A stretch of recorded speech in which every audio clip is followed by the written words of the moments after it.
Hello ladies, hello gents, welcome to Chit-Chat Wrestling. I am your host Michael Hayes and welcome to the podcast edition of Chit-Chat Wrestling, where we chit-chat wrestling that's happened in the last week in WWE. So what has happened this week in WWE? Well, let's get right down to it. So on Sunday, we got to watch Hell in a Cell, the SmackDown Live pay-per-view, and oh wowie wow, was that an amazing show. We were pretty lucky there. We got some of the best matches WWE has put on this year. And let's go through it, shall we? Let's go through that pay-per-view one match at a time. So let's start with the important matches. Let's start with the New Day versus the Usos for the SmackDown Live Tag Team Championships. What a match. They had it hard going into this match because they couldn't just do the standard Hell in a Cell stuff because that was coming on later in the show. No. Instead, they had to be imaginative. And what we got here was a pseudo-attitude era wrestling match. We had kendo sticks, chairs, cowbells, gongs, everything you can imagine. And it was brutal and it was amazing. We got to see the Usos kendo sticked against the Hell in a Cell structure itself. We got to see Xavier Woods handcuffed. We got to see Big E launch into crazy mode. And through all of that, we ended with the Usos winning the Tag Team Championships. Oh wow, I mean, to be fair, these two are just on another level right now, and I could watch them fight 24/7, because if they just keep producing stuff like this, I'm not going to complain. What else did we get on the pay-per-view? Well, on the pay-per-view we also had there's so many matches. Okay, let's get rid of the rubbish ones, shall we? We had Jinder Mahal versus Shinsuke Nakamura. Jinder won again, because of course he did. Through sketchy means, to say the least. I mean, yeah, Shinsuke should have won at SummerSlam. Unfortunately, he didn't, which means we're left with Jinder now until probably Survivor Series, maybe the Rumble. The rumours are that they're getting John Cena back just to face Jinder at the Rumble to get it off of him. I really hope he doesn't hold it till then, because this is a bit rubbish to say the least. But hey, that happened, I guess. Woo. What else do we have? We have Natalya versus Charlotte Flair for the Women's Championship, or the SmackDown Live Women's Championship, should I say. Natalya lost, but kept her title. Charlotte won through disqualification, which means that Natalya gets to retain her title. She swung a chair at her. It was a great match until that point. I guess I kind of see what they're doing. They're kind of doing the whole Natalya isn't good enough, so she's having to find other ways to win. Standard heel tactics. It's alright, but it's not great when you have people like Becky Lynch, just sitting around doing literally nothing. It's pretty awful, to be honest. It's a big waste of talent, that's for sure. What else do we have on? We had the pre-show match. Just for those of you who want completion, the pre-show match was Jason Jordan. No, it wasn't. That's a Raw thing. That's how much the pre-show match actually affected me then. Sorry, we had Chad Gable, Jason Jordan's ex-partner, should I say, Chad Gable and Shelton Benjamin defeating the Hype Bro. It was a match. It was obvious who was going to win. The Hype Bro were obviously going to either turn heel or split up. I'm thinking now turn heel. But it was alright. I mean, it was okay. It warmed up the crowd, I guess that's kind of the point of it. What else? We had the disappointing debut of Bobby Roode on a pay-per-view against Dolph Ziggler. Now, the rumour is that on the house show scene, Bobby Roode and Dolph Ziggler have been putting on some of their best matches of the whole show, possibly the whole year, but they haven't been allowed to put that onto TV yet because they were shoved in the toilet break position. For those of you who don't know, in pay-per-view, between the two big main events, in this case it would be Jinder and Shane. They're two matches respectively. They put a cool down match in between so the crowd doesn't get tired. And this was the cool down match, and unfortunately it kind of ruined Bobby Roode. He won, and then Dolph decided to attack him after the match. Dolph's big entrance, by the way, he said on SmackDown last week that he's going to make a big entrance. His big entrance was no music, no Titantron, just walking down to the ring. The thing is, these two are very good wrestlers, and they can just put on amazing matches together. But unfortunately, they don't get to do that, which sucks because of the way that WWE books its shows. But hey, what can you do, eh? So then the main event. This is the thing that everyone's talking about. So we're going to spend the most time talking about. You had Shane versus Kevin Owens. The match started with Shane coming down first, Kevin Owens coming down, and even before Kevin got to the ring, Shane hits him with a baseball slide, pushes him outside the Hell in a Cell, and immediately I'm thinking, oh, hold on a second, is this match going to be fought all over the arena? This is exciting. It's not. They go back into the cell, Shane locks it himself. You get some cool spots. You get a powerbomb through a table. Kevin Owens putting Shane through a table. You get a coast to coast from Shane, which is, in case you don't know, it's going from one side of the ring to the other side, like from the top turnbuckle on one side to the bottom turnbuckle on the other, and kicking your opponent in their face while they're sat in that turnbuckle. So we got that. But it didn't really get interesting until Shane got some bolt cutters, opened the door, and they started climbing. So Kevin Owens puts Shane out on the announce table and starts climbing. And at this point, we're all going, oh yes, please do. This is going to be amazing. So Owens gets to the top, and actually it played really well. They tried to emphasize the struggle that Owens was facing between. He really wanted to do this to Shane, but he couldn't bring himself to jump off a 20-something feet structure because, he's not a lunatic. So it was played really well, and I actually really enjoyed watching it. Kevin Owens tried to jump off, couldn't do it. By the time he sort of was getting there, Shane had stirred, and Shane was now climbing up the cell. And then Shane got onto the cell after some fighting, and they were doing spot after spot after spot on this cell. And all I can think during it is it going to break? Is that cell going to break? Because I hope it doesn't, but I kind of hope it does. Because if it does break, then someone's going to end up in a lot of pain. But I kind of do want it to break because it will look amazing. There was a pop-up power bomb. There was various different suplexes and stuff. And oh wow, it looks amazing. But Kevin Owens at one point got the upper hand, but got scared of being up high. And decided to retreat. And as he was retreating, Shane chased after him. And then they were fighting on the side of the cell. Shane gets the upper hand, and Owens falls off the cell through the announce table. Shane climbs down, goes for the pin, stops, thinks about it, then puts Kevin Owens on the next announce table and starts climbing. At this point, we all know what's going to happen. We all know Shane's going up there and he's jumping off, and we're just waiting, and we're waiting, and we're waiting. Shane then jumps off.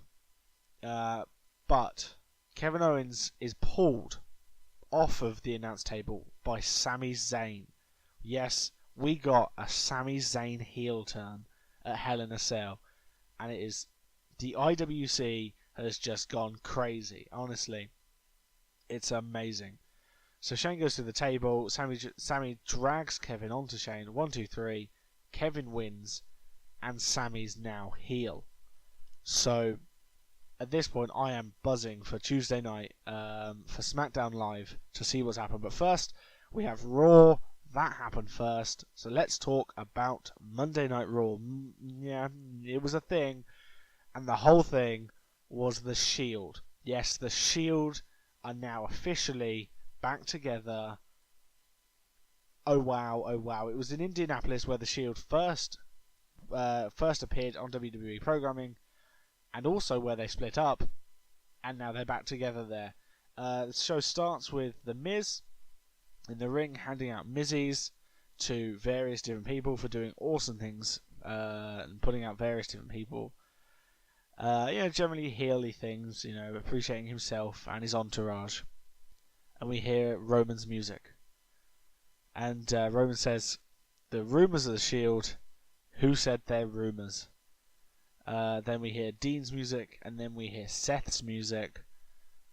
They come down to the ring, and inside the ring is Dean. Inside the ring is The Miz, is Curtis Axel, and Sheamus and Cesaro. And I got super pumped for this. I'm such a mark for nostalgia. Nostalgia's a hell of a drug, and it was awesome. She'll get the upper hand. Then they drag Miz into the ring and give him the Shield Bomb, the thing where the Rollins and Ambrose pick him up, and then Reigns power bombs them. Yay, yay, yay, woo woo. And basically the whole episode was flashbacking to that moment. We then had a Jason Jordan match, which was good. It's just a shame the club have to be suffering for it. That's the only rubbish thing about that. Jason Jordan beat Carl Anderson on a one-on-one, but he also dealt with Luke Gallows as well. So, it's good for Jason Jordan, but it just sucks for the club. We then had probably something else. What else do we have on this show? Oh, then we had Matt Hardy. He had a match against Braun Strowman, and he got his ass kicked, to be honest. And then just as Strowman is dragging Hardy's body to the top of the ramp, we see the Shield come out again. And again, the whole crowd goes crazy. I said this whole show is just the Shield, basically. The whole crowd go crazy. They beat up Braun, and they Shield bomb him through the announcers table. Oh, woo yay, yay, yay. And it's announced that there's a match at TLC in 2 weeks, the Raw exclusive pay-per-view TLC in 2 weeks. It's going to be the Shield versus The Miz, Sheamus, and now Braun Strowman as well. Very excited for that. It's going to be an amazing spot fest. I'm very much looking forward to it. And this might get Roman over. Maybe. They've been trying for so long to get Roman over. This might actually work. I'm not sure, but we can hope, right? We can actually hope that they can achieve what they've been wanting to do for years now. We got Enzo Amore in the ring talking to Kurt, saying that Kalisto should be fired and shouldn't have a match at TLC. So Kurt says, no, he shouldn't have a match at TLC. It should be right here tonight in the main event. So the main event's made for Kalisto to have a match with Enzo Amore for the WWE Cruiserweight Championship. That is the main event of tonight, and we'll come to that later. We had a 5-way women's match to determine who faces Asuka, the NXT superstar, the undefeated, should I say, NXT superstar, between Emma, Sasha, Bayley, Alicia Fox, and Dana Brooke. That's how much I remember Dana Brooke. It was obvious that it wasn't going to be a big name who won that, because they're going to take a pin. So Emma won, which is a shame because I really like Emma, but she's going to take the pin at TLC. And it's a start for Asuka to come through and be dominant and hopefully then challenge Alexa Bliss, who had a segment with Mickie James calling her old again. I mean, this is such a shame for women's wrestling. They made a big thing recently of women's wrestling. Look how amazing it is. Look how good women are at doing the same thing that men do, and rightfully so. And then they revert to storylines where they're just saying, you're old, you have hair extensions, you dye your hair, you're fat, you have a biscuit butt. Yeah, biscuit butt. The crowd actually chanted biscuit butt. I mean, it's so frustrating knowing that the people, or the talent they have, the female wrestlers they have, and the talent they have with them could do so much more, and they're just not allowed to. They have to do these awful storylines. Very frustrating, but what can you do? Apparently this is what WWE want, so that's what WWE gets, isn't it? So that, and then we got to the main event of Raw. The main event being Enzo Amore defending his title against Kalisto. It was alright. Yeah, it wasn't too bad a match. And surprisingly, Kalisto won, which, surprising but awesome. I'm glad to see it. He is a good face for the Cruiserweight Championship. Good match. Enzo, not sure what he's going to do now, but I'm sure he'll do something. and I'm sure it'll be mildly entertaining because that's what Enzo Amore is. And that was Raw. Yeah, Raw wanted to be so good because there was so much in there that should have been good, but I got bored. I got really bored watching it. It just dragged, and the whole thing was about one storyline, and 3 hours cannot be filled with one storyline. So yeah, I'm gonna go like a 4 out of 7. I think is what I'm gonna rate Raw. Let's talk about SmackDown. SmackDown. That was a good follow-up to a pay-per-view. The pay-per-view was great, and the SmackDown was good. We had, what did we had the Usos coming down and saying, "Look at what we've done. We have done exactly what we said we would do." And the New Day come down. And they declared an Us truce. They were the exact words they used. Yes, an Us truce. Good. I'm sad that the feud's ending, but it'll be nice to see what happens. And then to find new competitors, they brought down the Hype Bro, the Fashion Police, the Ascension, and another one that I cannot remember because SmackDown's tag team division is that. Oh no, Shelton Benjamin and Chad Gable. Yeah, Benjamin and Gable. It's so easy to forget. They had a qualifying match to see who would be the number 1 contender for the Usos SmackDown Live Tag Team Championships, and Benjamin and Gable won, which is good for them. I guess rightfully so. That makes sense. They were the only face tag team there. Yeah, that makes sense. They should put on good matches. All of them in that match will be good, or are great wrestlers, and yeah, it should be a good match. I don't know what the New Day are now going to do.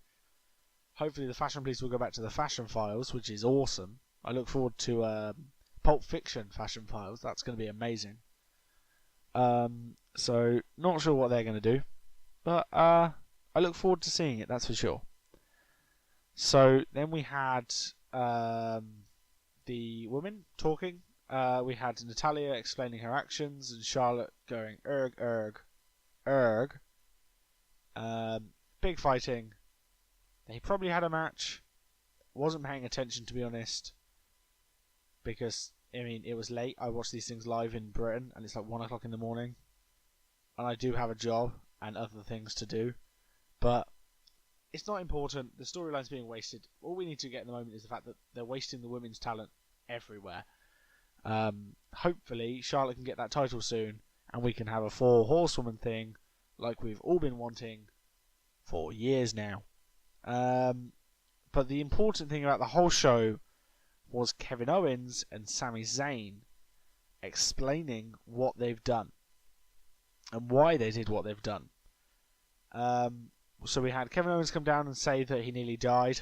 Literally, he said that he was at the pearly gates and he nearly died, but he got sent back down because the earth needs him. Then we got Sami Zayn coming out, and the whole thing was basically Sami saying, "Look, as a babyface, I've got nowhere. I've done nothing. But as a bad guy, Kevin Owens, he's won all these different championships."